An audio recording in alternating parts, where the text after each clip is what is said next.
বাইরে মেঘ ডাকতেছে, কারেন্ট তো গেছে গা। একটা কথা কইতাম তোমার, সেট করতো না তোমার, মানে কয়দিন ধরে না আমি একটা জিনিস ভাবতেছি, এবার ঈদে জিনিসটা আমার চোখে পড়ছে। ভাবতেছি তোমার কয়েম কেমন তুমি সেটতে উঠো কিনা, ডরের সুরের দিন কইছি না।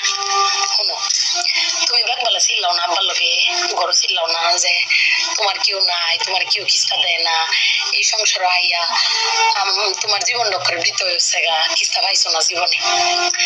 আমি একটা জিনিস আম্মা এবারই তো ভাবলাম, তুমি চিল্লা হইলেও আব্বারে কইতারো, চিল্লাইতারো, আন্ডারে শুনাইতারো।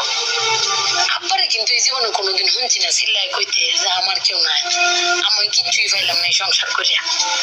প্রত্যেক মাসে আব্বাই কিন্তু সবকিছু করে যা, আব্বাই কিন্তু সবকিছু করে। এবার ঈদও দেহ আব্বা আমারও সালামি দিছে, বুবাইরেও সালামি দিছে, ভাইজানরেও সালামি দিছে, তোমারও কিন্তু সালামি দিছে কম আর বেশি, কিন্তু আব্বারে কিন্তু কেউ সালামি দিছে না। না তুমি দিছো, না আমি দিছি, না বুবাই, না ভাইজান, কেউ দিছি না। আব্বার কিন্তু এটা আটকে নাই। কিন্তু একবার ভাইকে দেখছো, তুমি চিল্লাইতারো কইতারো, আমি চিল্লাইতারি কইতারি, বুবাই ভাইজান বে চিল্লাইতারি আব্বার উপরে। আব্বার তো চিল্লানির কোনো জায়গা নাই। আব্বা কিন্তু না পাইলেও কোনো সময় কয় না যে আমার কেউ দিল না।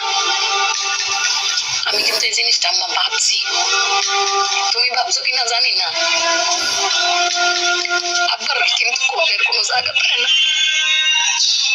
তুমি আমার ভক্তরো, বাইরে ভক্তরো, বাইরে ভক্তরো, কিন্তু আব্বা তো আমরা বকেও না, কিচ্ছু না পাইলেও কেউ কয়ও না। জানি না তোমারে কয় কিনা, কিন্তু আব্বারা মনে এরম হয় না আম্মা, আব্বারা কোনো সময় কিছু কষ্ট কেউ কয়ও না, ফিরে নিজে আল্লাহ সব ভোগ কর।